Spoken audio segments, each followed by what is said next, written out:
آسانی سے سستے سے سر اٹھائے اللہ امت کے معاملے میں اللہ فرمائے گا مصطفیٰ نے کہا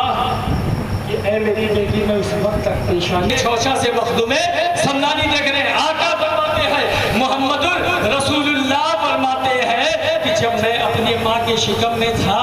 تو میں نے اپنے ایک ایک امتی کو دیکھا میرے مصطفیٰ جب ماں کے شکم سے ہر امتیوں کو دلائی میں جابر فرماتے ہیں کہ ان کا حشر یہودیوں کے ساتھ حق ہے جن کے دل میں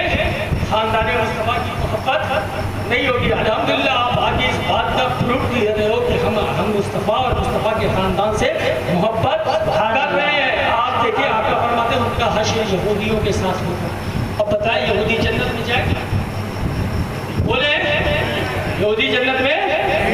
نہیں جائے گا آقا فرماتے ہیں جن کے دل میں اہل بیت کا بغض ہوگا یعنی حسن پاک کا بغض ہوگا امام حسین کا بغض ہوگا سیدہ فاطمہ کا مولا علی کا بغض ہوگا امام زید العابدین امام جعفر امام باقر امام صادق میرے غوث اعظم غریب نواز مخدوم سلطان سید شاہ جہانگیر سمنانی ان کی اولادوں ان کے شہزادوں یا خاندان اہل بیت کے کسی فرد کا بغض ہوگا آقا فرماتے ہیں اس کا حشر یہودیوں کے ساتھ ہوگا صحابہ کی مقدس جماعت بارگاہ مصطفیٰ میں حاضر ہوتی ہے عرض کرتی ہے یا رسول اللہ کیا وہ نماز بھی پڑھے ہوں گے کیا وہ روزے رکھ رہے ہوں گے کیا وہ کلمے پڑھ رہے ہوں گے کیا وہ قرآن کی تلاوت کر رہے ہوں گے آقا فرماتے ہیں ہاں وہ نماز بھی پڑھ رہے ہوں گے روزے بھی رکھ رہے ہوں گے خانہ کعبے کا طواف بھی کر رہے ہوں گے قرآن کی تلاوت کر رہے ہوں گے اگر ان کے دل میں تھوڑا سا بھی اہل بیت کا بغض ہوگا تو ان کا حشر یہودیوں کے ساتھ وہ جنت میں داخل نہیں ہو سکتے اس خاندان سے محبت کرنا چاہیے اگر بندہ محبت کرتا ہے رکھتا ہے تو اللہ اس کے مقام اور منصب کو کیا عطا فرماتا ہے آپ تاریخ دکھا کر دیکھیں مفتی صاحب ان سے پوچھے گا ہم نے اللہ کریم مبارک بہت بڑے محبت کے کتنے شاگرد کچھ ہوئے حضری وہ جو ہے کیا کہتے ہیں حج کی تیاری میں حج کی تیاری کے لیے وہ اپنے دوستوں کے ساتھ ساز و سامان لینے کے لیے بازار میں مارکیٹ میں اور ان کے دوست ساز و سامان لے کر باہر محمد شہر ان میں شام ہو گئی گرمی لگنے لگی تو ایک جھیل کے کنارے جاتے ہیں اور ٹھنڈی ہوا لینے لگتے ہیں ٹھنڈی ہوا لینے لگتے ہیں تو کیا دیکھتے ہیں کہ ایک نقاب پوش بیوی آئی ہے اور نقاب پوش بیوی جب آتی ہے تو وہاں ڈیوڑی پر یعنی دھور پر ایک مری ہوئی بھینس ہے اس کا گوشت کاٹتی ہے جلدی سے تھیلے میں رکھتی ہے اور بڑی تیزی سے چل دیتی ہے بڑی تیزی سے چل دیتی ہے تو حضرت عبداللہ ابن مبارک ان کے پیچھے پیچھے چلنے لگتے ہیں فرماتے ہیں کہ اسلام میں جاسوسی کرنا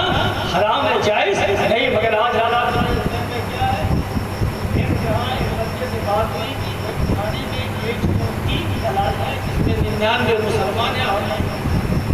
یہ حالات ہمارے قوم کی ہے جاسوسی کی ہماری اولاد کی جاسوسی ہمارے قوم کے بندے ہی کرنے نا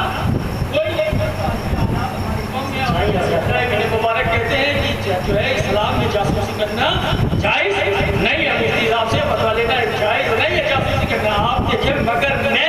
اس خیال اس تصور سے ان کے پیچھے چلا کہیں یہ بیوی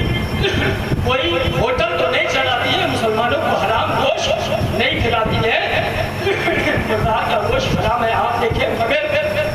پیچھے پیچھے پیچھے جاتے ہیں گلی میں وہ داخل ہوتی ہے گلی میں داخل ہوتی ہے بڑا سا گیٹ ہوتا ہے دروازہ کھٹکھٹا کر اندر انٹری داخل ہوتی جب اندر انٹری داخل ہوتی میں گیٹ کے پاس کھڑا ہوتا ہوں ادھر سے کیا دیکھتا ہوں کہ 3-4 بچیوں کی آواز آتی ہے دوڑتے ہوئے آتی ہے ماں کو چپٹ جاتی ہیں اور کہتی ہے ماں کچھ لے کر آئے ہاں لے کر آئی ہوں جوڑی پہ پڑی ہوئی ہے مری ہوئی بھینس تھی اس کا گوشت کاٹ کر رہے ہیں اللہ کے حبیب نے فرمایا کہ اگر بندہ موت کے قریب آ جائے مفتی صاحب نے مسئلہ پوچھ رہے موت کے قریب آ جائے تو مردار کو کھا کر اپنی جان کو بچایا جا سکتا ہے اب میں جو ہے بھینس کی جو ہے مردار بھینس کا گوشت لے کر آئی ہوں اور جو ہے کہتے ہیں اگر آج تیرے بابا ہوتے تو یہ دن دیکھنے کو نہیں ملتا مجھ پر جو ہے کہتے ہم پر زکات بھی نہیں ہے ہم پر صدقات بھی نہیں ہے اگر تیرے بابا ہوتے تو یہ دن دیکھنے کو نہیں ملتے حضرت عبداللہ ابن مبارک جب یہ سنتے ہیں تو ان کے کان کھڑے ہو جاتے ہیں ہوش اڑ جاتے ہیں کہ نبی کے گھر کی شہزادیاں بے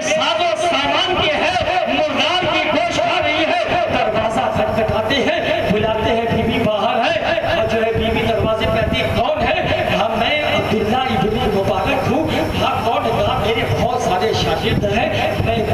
بڑا محدث ہوں۔ عبداللہ ابن ابی نے کہا کیا کام ہے؟ کہا بیوی یہ 300 درہم ہے، اسے قبول فرمائیے۔ کہا نہیں مجھے نہیں چاہیے۔ کہا آپ کو اللہ اور اس کے رسول کا واسطہ ہے، یہ لے لیجیے۔ بیوی نے وہ 300 درہم لیا